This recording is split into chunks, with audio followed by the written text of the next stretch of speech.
The Ili Rebellion was a Soviet-backed revolt against the Kuomintang government of the Republic of China in 1944. Following the rebellion, the rebels established the Provisional Government of Second East Turkestan Republic in 1944. The Ili Rebellion was the start of the Three Districts Revolution, which lasted from 1944 to 1949. Background: the Soviet Union installed Chiang Shikai as its puppet ruler in Xinjiang in the 1934 Soviet invasion of Xinjiang and later further entrenched its position in the Islamic Rebellion in Xinjiang. Soviet Red Army forces were stationed in Xinjiang oases, such as the Soviet 8th Regiment in Hami, and Soviet technicians and engineers flooded the province. During World War II, the Kuomintang government of the Republic of China sought to undermine the Soviet presence in Xinjiang and retake the province from Soviet control. The Kuomintang worked with the Hui Muslim Marklik warlord of Qinghai, Gen. Ma Bufang, to build up its military forces around Xinjiang and increase the pressure on Chiang Shikai and the Soviets. In 1942, Chiang Shikai switched his allegiance to the Kuomintang after major Soviet defeats at the hands of the Germans in World War II. All Soviet Red Army military forces and technicians residing in the province were expelled, and the Republic of China National Revolutionary Army units and soldiers belonging to Ma Bufang moved into Xinjiang to take control of the province.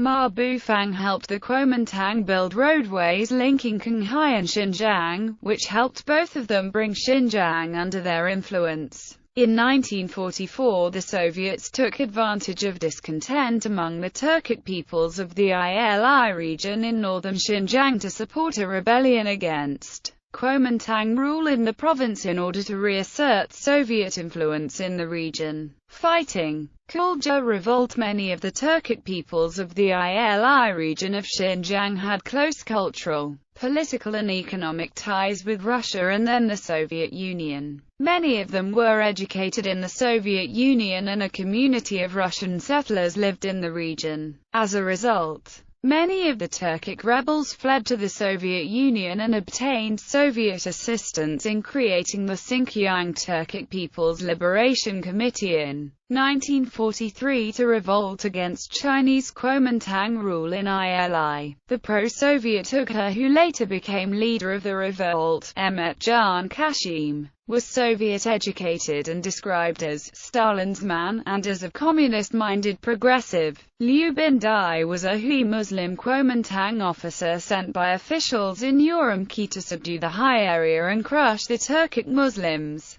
who were prepared to overthrow Chinese rule. His mission failed because his troops arrived too late. Several Turkic cavalry units armed by the Soviets crossed into China in the direction of Kulja. In November 1944, Liu was killed by Turkic Ukha and Kazakh rebels backed by the Soviet Union. This started the Ili Rebellion, with the Ukha Ili rebel army fighting against Republic of China forces. The rebels assaulted Kulja on 7 November 1944 and rapidly took over parts of the city, massacring KMT troops. However, the rebels encountered fierce resistance from KMT forces holed up in the power and central police stations and did not take them until the 13th. The creation of the East Turkestan Republic was declared on the 15th. The Soviet army assisted the Ili Ukha army in capturing several towns and airbases. Non-communist Russians like White Russians and Russian settlers who had lived in Xinjiang since the 19th century also helped the Soviet Red Army and the Ili army rebels.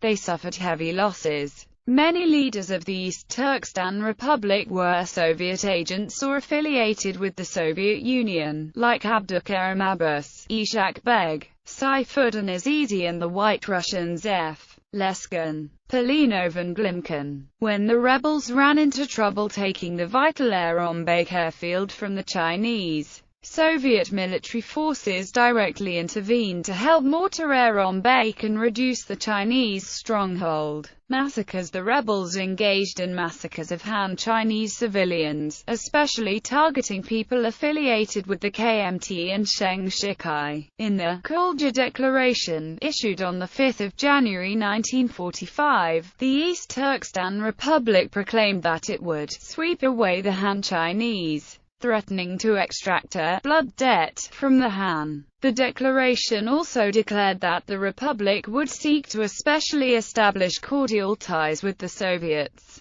The ETR later de-emphasized the anti-Han tone in its official proclamations after they were done massacring most of the Han civilians in their area. The massacres against the Han occurred mostly during 1944–45, with the KMT responding in kind by torturing, killing and mutilating ETR prisoners. In territory controlled by the ETR, like Kulja, various repressive measures were carried out, such as establishing a Soviet-style secret police organization, barring Han from owning weapons and making Russian and Turkic languages official and not Chinese, while the non-Muslim Tungusic peoples like the Xibe played a large role in helping the rebels by supplying them with crops. The local Muslim Tungan in Ili gave either an insignificant and negligible contribution to the rebels or did not assist them at all. Formation of Ili National Army. The Ili National Army, which was established on 8 April 1945 as the military arm of the ETR, was led by the Kyrgyz Ishak Beg and the White Russians Polenov and Leskin. All three were pro-Soviet and had a history of military service with Soviet-associated forces. The Soviets supplied the INA with ammunition and Russian-style uniforms, and Soviet troops directly helped INA troops fight against the Chinese forces. The INA uniforms and flags all had insignia with the Russian acronym for East Turkestan Republic (VTR) in Cyrillic. The Soviets admitted their support of the rebels decades later when they transmitted a radio broadcast in Uygha from Radio Tashkent into Xinjiang on 14 May 1967, boasting of the fact that the Soviets had trained and armed the East Turkestan Republic forces against China. Thousands of Soviet troops assisted Turkic rebels in fighting the Chinese army. In October 1945, suspected Soviet planes attacked Chinese positions. As the Soviet Red Army and Turkic Ili Army advanced with Soviet air support against poorly prepared Chinese forces, they almost succeeded in reaching Urumqi. However, the Chinese military threw up rings of defenses around the area, sending Chinese Muslim cavalry to halt the advance of the Turkic Muslim rebels. Thousands of Chinese Muslim troops under Gen. Ma Bufang and his nephew Gen. Ma Chengxiang poured into Xinjiang from Qinghai to combat the Soviet and Turkic forces. Much of the Ili army and equipment originated from the Soviet Union. The Ili rebel army pushed the Chinese forces across the plains and reached Kashgar, Kaflik and Yarkand. However, the Uyghurs in the Oases gave no support to the Soviet-backed rebels and, as a result, the Chinese army was able to expel them. The Ili rebels then butchered livestock belonging to Kyrgyz and Tajiks of Xinjiang. The Soviet-backed insurgents destroyed Tajik and Kyrgyz crops and moved aggressively against the Tajiks and Kyrgyz of China. The Chinese beat back the Soviet-supported rebellion in Sarakol from August 1945–1946, defeating the siege of the tribesmen around Yarkand when they had rose up in rebellion in Nanjiang around Sarakol, and killing Red Army officers. The Chinese Muslim Maqlik warlord of Qinghai, Ma Bufang, was sent with his cavalry to Urumqi by the Kuomintang in 1945 to protect it from the Uyghur rebels of Ili. In 1945, the Tung and 5th and 42nd Cavalry were sent from Qinghai to Xinjiang, where they reinforced the KMT 2nd Army, made up of 4 divisions. Their combined forces totaled 100,000 Hui and Han troops serving under KMT command in 1945. It was reported the Soviets was eager to liquidate Ma Bufang. Gen. Ma Chengxiang, another Hui Mark-Leek officer and nephew of Ma Bufang, commanded the 1st Cavalry Division in Xinjiang under the KMT, which was formerly the Gansu 5th Cavalry Army. A ceasefire was declared in 1946, with the Second East Turkestan Republic in control of Ili and the Chinese in control of the rest of Xinjiang,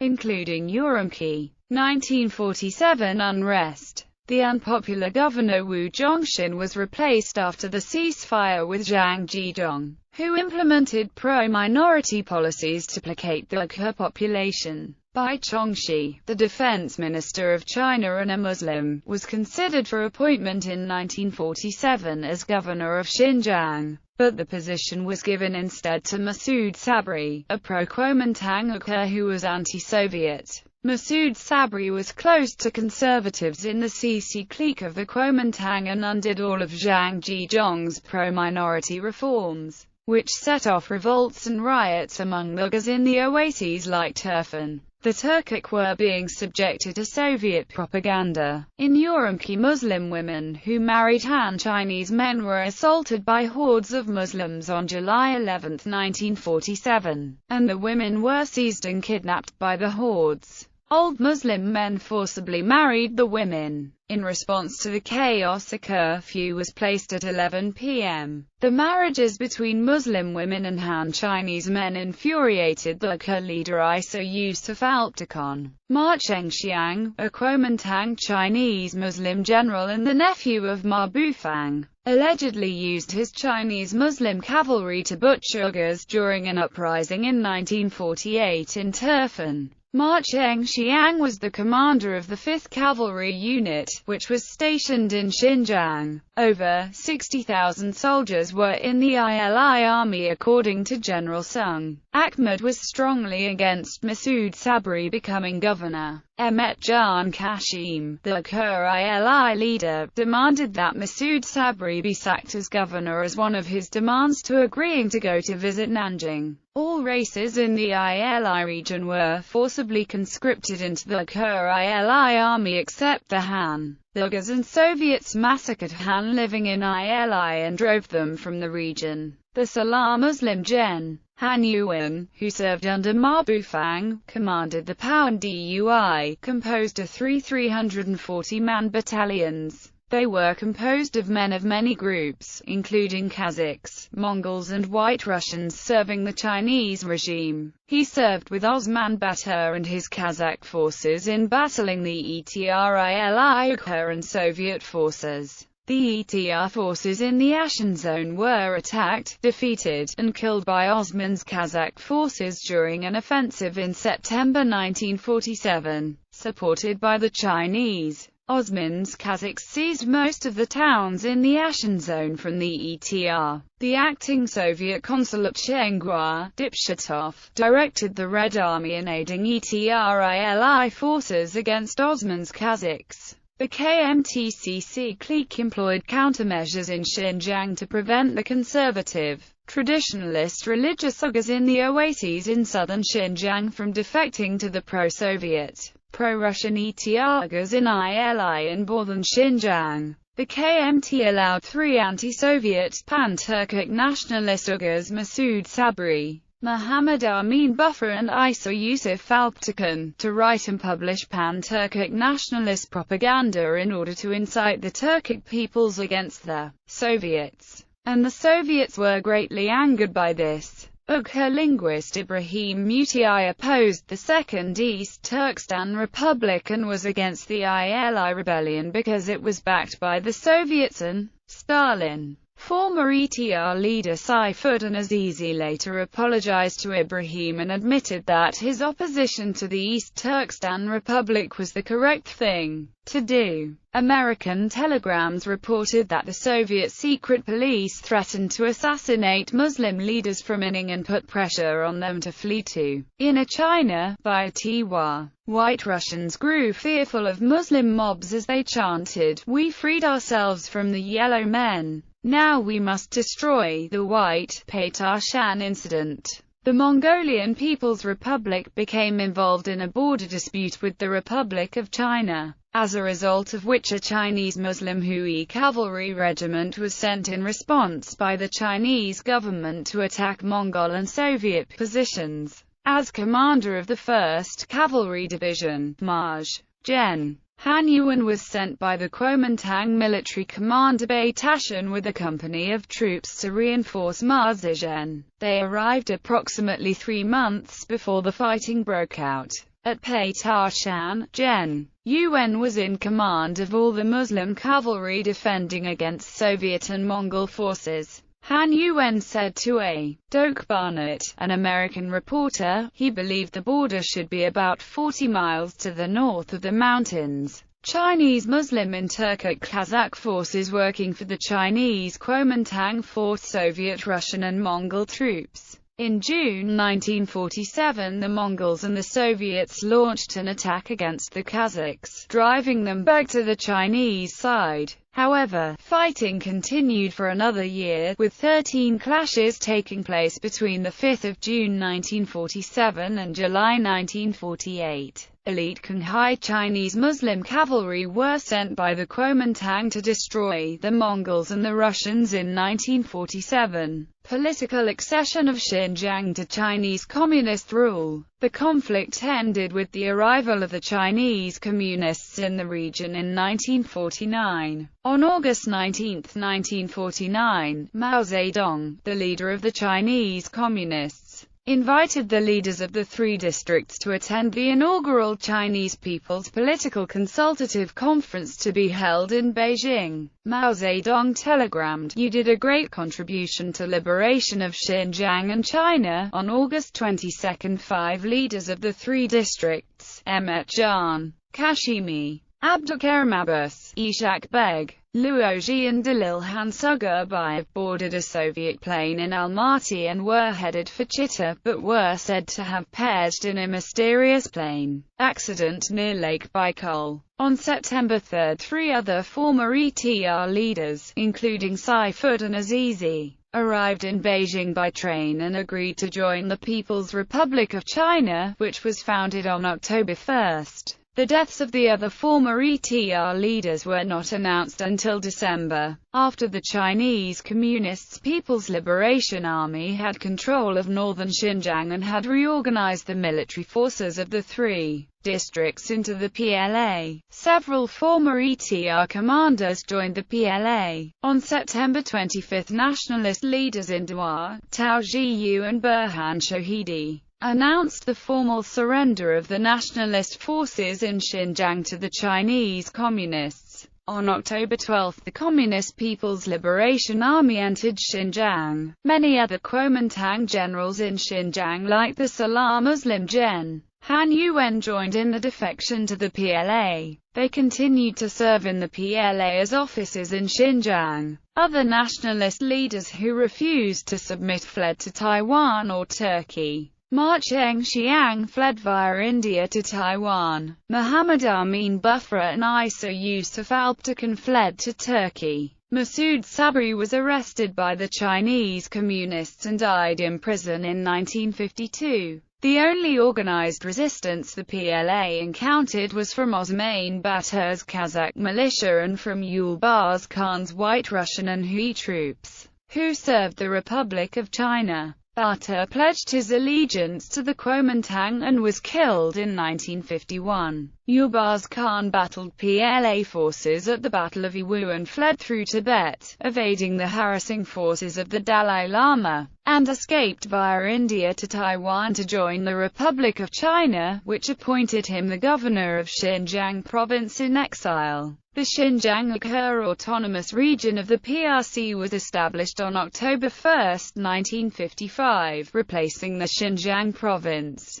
American telegrams. Multiple telegrams were exchanged among the Chinese government, the Mongolians, the American government, the Uyghur Ili regime and the Soviet Union. These were preserved by American agents and sent to Washington, D.C. Related events and people. The Soviet Union set up a similar puppet state in Pahlavi dynasty Iran in the form of the Azerbaijan People's Government and Republic of Mahabad. Soviet Union used comparable methods and tactics in both Xinjiang and Iran when they established the Kurdish Republic of Mahabad and Autonomous Republic of Azerbaijan. The American ambassador to the Soviet Union sent a telegram back to Washington, D.C. in which he said that the situation in Iranian Azerbaijan and in Xinjiang were similar. In the Xinjiang conflict, the Soviet Union was involved in funding and support the East Turkestan People's Revolutionary Party to start a separatist uprising against China in 1968. In the 1970s, the Soviets also supported the United Revolutionary Front of East Turkestan to fight against the Chinese. According to her autobiography, Dragon Fighter, one woman's epic struggle for peace with China, Rebia Kadir's father served with pro-Soviet Uyghur rebels under the Second East Turkestan Republic in the Ili Rebellion in 1944–46. Using Soviet assistance and aid to fight the Republic of China government under Chiang Kai-shek. Kadir and her family were close friends with White Russian exiles living in Xinjiang, and Kadir recalled that many Uyghurs thought Russian culture was more advanced than that of the Uyghurs and they respected the Russians a lot. There was a split in the East Turkestan independence movement between two branches, one of them pro-Soviet, supported by the Soviet Union, the other was pan-Turkic, Islamist, anti-Soviet, and its members were based in Turkey and Western countries. The pan-Turkist ones were the three Efendis, Isa Alptekin, Memtima Bufra, and Masoud Sabri. The Second East Turkestan Republic attacked them as Kuomintang puppets. The Soviet Union encouraged former East Turkestan Republic members and Uyghurs in general to migrate into the Soviet Union from China and used to broadcast pro-independence separatist propaganda at the Uyghurs, which led to the creation of the Eastern Turkestan People's Revolutionary Party.